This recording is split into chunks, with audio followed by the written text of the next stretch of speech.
Handa na umano ang singer-songwriter na si Penelope na sumabak sa Industo PM.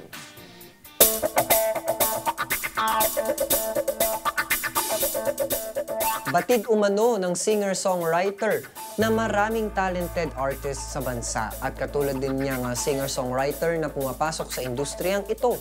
Ngunit naniniwala siya na ang bawat isang artist ay may kanya-kanyang pathway sa industriyang ito. Ini-enjoy lang din niya ang kanyang passion sa music.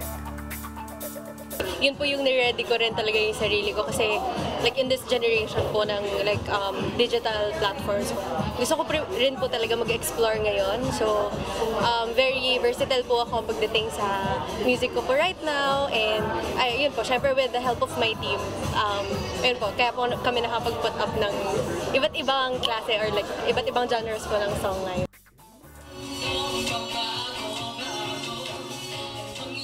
Inilabas na rin ni Penelope ang kanyang latest single under Flip Music, ang Ako'y Sa'yo, na siya rin ang nag-compose.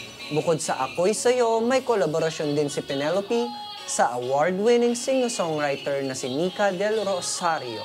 At may titulo naman tong Di Ka Nag-iisa, na naka-out na rin sa mga digital music platforms worldwide.